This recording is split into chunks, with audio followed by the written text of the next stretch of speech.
अग्नि बिंदु ऋषि ने गंडकी नदी मुक्तिनाथ नेपाल में 400 वर्ष तपस्या करने के बाद में भगवान के इस विग्रह को गंडकी नदी के दामोदर कुंड से प्राप्त की थी। जब यहाँ काशी में लेके आए तो काशी का पहला नाम है आनंदवन। इसलिए बोलते हैं ना संकल्प में, आनंदवने महाश्मशाने गौरी मुखे त्रिकंटक विराजिते। तो काशी का पहला नाम है आनंदवन, दूसरा काशी, तीसरा 80 वर्ण और मध्य 80 और वरुणा नदी के मध्य में बीच में इसको वाराणसी के नाम से जानते हैं। चौथा और आखिरी नाम इसका मुगल काल में इसको बनारस के नाम से जाना गया। तब से यहाँ के 4 नाम हैं। यहाँ पर ला करके अग्निबिंदु ऋषि ने मूल विग्रह का प्रतिष्ठापन किया। इसीलिए अग्निबिंदु का बिंदु और विष्णु का नाम माधव है। इनको बिंदु माधव के नाम से जाना जाता है। नीचे में जो दर्शन प्राप्त हुए उनको पंचगंगा कहते हैं। गंगा, यमुना, सरस्वती, किरणा, धूत पापा। ये गंगा, यमुना, सरस्वती आपका प्रयागराज से इधर काशी में आई, किरणा, धूत पापा नीचे में मिली। इसीलिए इनको पंच नद तीर्थ पंचगंगा घाट के नाम से जानते हैं। वो इधर का स्थल पुराण काशी दर्शन यात्रा श्लोक विशेषवम माधवम ढूंढेम दंडपाणिम च भैरवम वंदे काशी गुहा गंगा भवानी मनोकर्णिका। संपूर्ण काशी यात्रा श्लोक काशी विश्वनाथ, अन्नपूर्णा, विशालाक्षी, ढूंढीराज गणेश, काल भैरव, दंडपाणी, बिंदु माधव सभी का दर्शन, मध्याह्न काल मनोकर्णिका स्नान, काशी यात्रा परिपूर्ण। ऐसा यहाँ का स्थल पुराण। ये आज से 500 वर्ष पूर्व श्री चैतन्य महाप्रभु जी ने जिसमें काशी आगमन किया था, उसमें ऐसा बताते हैं कि श्री चैतन्य महाप्रभु जी ने ऐसा विचार किया कि काशी करके एक स्थान है, वहां भी चलते हैं। तो ऐसा बताते हैं कि जिस समय वो काशी आए तो वो 1-2 दिन के लिए आए थे, लेकिन उनके 3 माह 90 दिन कब व्यतीत हो गए उन्हें भी कुछ भान नहीं था।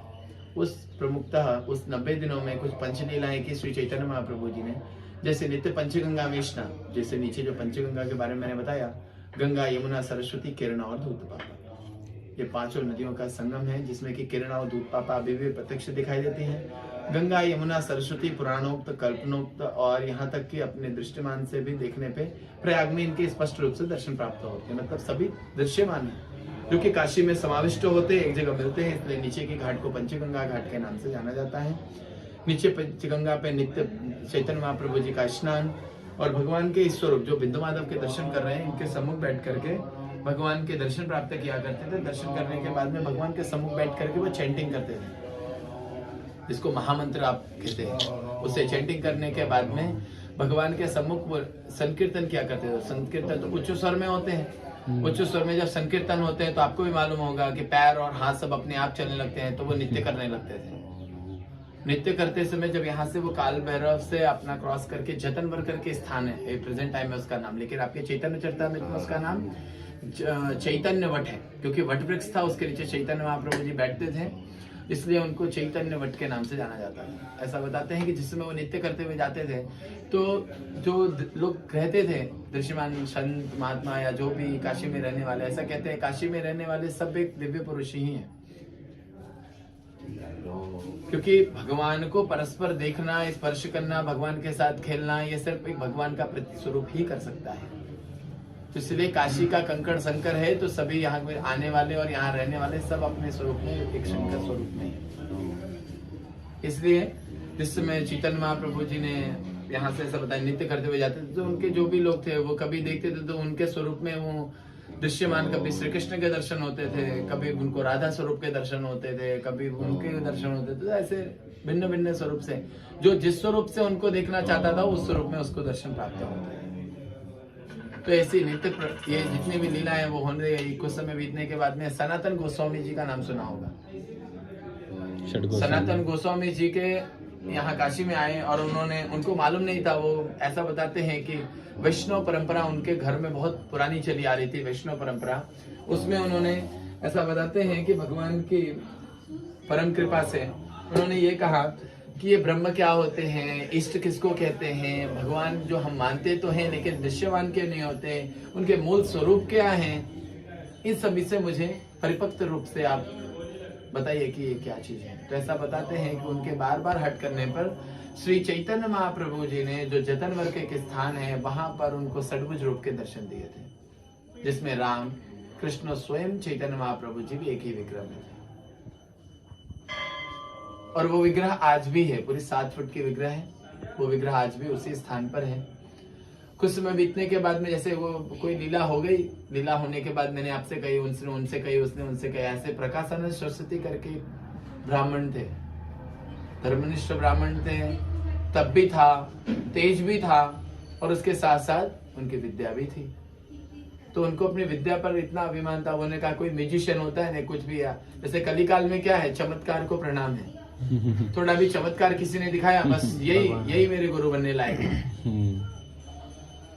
तो उस समय ऐसा बताया, उनके मन में ऐसा विचार हुआ कि कहीं तो भी वो एक म्यूजिशियन है जो लोगों को धर्म से जोड़ तो रहे हैं, लेकिन धर्म से कब विलोप हो जाए मालूम नहीं करके मुझे उनके साथ में शास्त्रार्थ करना चाहिए। शास्त्रार्थ जैसा प्रस्ताव करके वो श्री चैतन्य महाप्रभु जी के सम्मुख आए थे, और भगवान के सम्मुख ऐसा बताते हैं कि गए और उन्होंने कुछ भी नहीं, जैसे कहते हैं नहीं, अनौपचारिकता स्वरूप में हरे कृष्णा या जैसे कृष्णा आप करते हैं, जिसे नहीं भी जानते हैं उससे भी करते हैं, लेकिन उनको इतना अभिमान था, वो चैतन्य महाप्रभु जी के सम्मुख गए और सीधे उन्होंने कहा कि मुझे आपके साथ में शास्त्रार्थ करना है। ठीक है,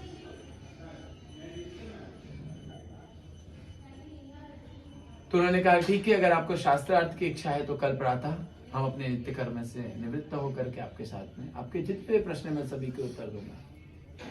तो ऐसा बताते हैं कि जिस समय वहां पर चैतन्य महाप्रभु जी गए हैं और प्रकाशानंद सरस्वती जी, तो उन्होंने कहा अतिथि देवो भव, जिस ऊंचे स्थान पर चैतन्य महाप्रभु जी बैठा करते थे उस ऊंचे स्थान पर उन्होंने प्रकाशानंद सरस्वती को बैठा दिया और अपने स्वतः भूमि पर बैठ गए बिना आसन के।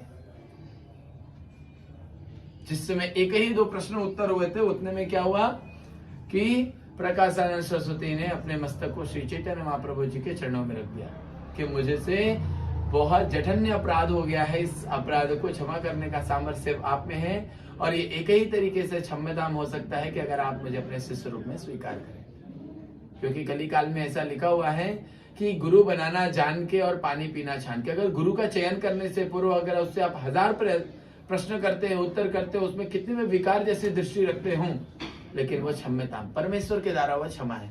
लेकिन अगर गुरु स्वरूप में अगर आपने उनको स्वीकार किया है और उनमें विकार देखते हैं, तो ऐसा बताया जाता है कि यहाँ तक कि सभी देव, यक्ष, गंधर्व, राक्षस जितने भी हैं वो सभी आपको त्रास देते हैं। इसीलिए गुरु बनाने से पूर्व आप 10 बार उसका चयन करें कि वो परिपक्व है या नहीं है, कैसे है, क्या है, और बन जाने के बाद में कुछ भी है, क्योंकि वो ईश्वर जान रहा है कि आप परिपक्व हैं। आपकी श्रद्धा अपने गुरु के प्रति जितनी होनी चाहिए उतनी है। तो भगवान श्री कृष्ण में तो क्या है, कृष्ण वंदे जगत गुरु, कृष्ण को ही गुरु बनाइए। ये अनौपचारिकता, हम एक मनुष्य जो अपने कर्मों का, अपने मन का, अपने यौवन का, हर एक चीज का जो संरक्षण नहीं कर सकता है, वो आपका संरक्षण कैसे कर सकता है। तो जब जगत पिता परमेश्वर संरक्षण कर्ता के स्वरूप में माने जाते हैं, तो जब इतना तक प्रमाणित है, तो हम क्यों ना उनको गुरु समझें। और उन्होंने कहा है कृष्ण वंदे जगत गुरु। अगर जगत का कोई गुरु है, अगर एक गुरु भी है, तो वो माध्यम क्या करता है, हमें इष्ट तक पहुंचाता है। गुरु सिर्फ क्या होता है, एक पथगामी होता है, अरे पथ दृश्यमान करता है, वो पथ पे चलना सिखा देता है, लेकिन साथ चलता नहीं है। चलने का तो सामर्थ्य स्वयं में होना चाहिए, और चलने के लिए सामर्थ्यवान कौन होता है। ये पंच भौतिक शरीर क्या है, पंच भौतिक क्या है, स्वयं नारायणकार है। हरि व्यापक सर्वत्र समान, हर एक समानता रूप से आप में, हम में, हर एक चीज में जो दृश्यमान है। यहाँ तक कि वो छोटा सा पतंगा जिसको हम अगर काट लिया तो फट से मार दिया, उसमें भी उतने ही अंश में ईश्वर विद्यमान होता है जिसमें में थोड़ा दिक्कत हो रही है, प्लीज कंटिन्यू। तो ऐसा बताते हैं कि जिस समय ये सारी लीलाएं हुई, उस समय चैतन्य महाप्रभु जी के चरणों में प्रकाशानंद सरस्वती ने अपने मस्तक को रख दिया, और उसी के पास में एक स्थान है, तपन मिश्र जी का घर है, जहाँ नित्य वो प्रसाद लीला करते थे। उसमें घर भर तो था नहीं, कुटिया थी, कभी वो गृहस्थ के घर में प्रवेश नहीं किया, इसलिए कभी भी वो प्रकाशानंद तपन मिश्र जी के घर में नहीं गए। वो बाहर चौखट पे खड़े होकर भिक्षांदेही करते थे, जो भी उनके पास उपलब्ध होता था वो तपन मिश्र जी, चैतन्य महाप्रभु जी वहां से प्राप्त करते थे, पुनः अपने स्थान पर लौट के आते थे, वहीं पर प्रसाद लीला करते थे। कुछ समय बीतने के बाद में मुगल काल खत्म हुआ था, जिसमें चैतन्य महाप्रभु जी का काशी में आगमन हुआ था। इसीलिए एक बार में उन्होंने 10,000 बटुक ब्राह्मणों को विरक्त दीक्षा प्रदान की थी। ऐसा मैं कुछ नहीं कह रहा हूं, ये आपका चैतन्य चरितामृत कह रहा है। अभी आप उसमें हैं और आपने अध्ययन नहीं किया, ये मैं नहीं कह रहा हूं, लेकिन मैं उनको फॉलो नहीं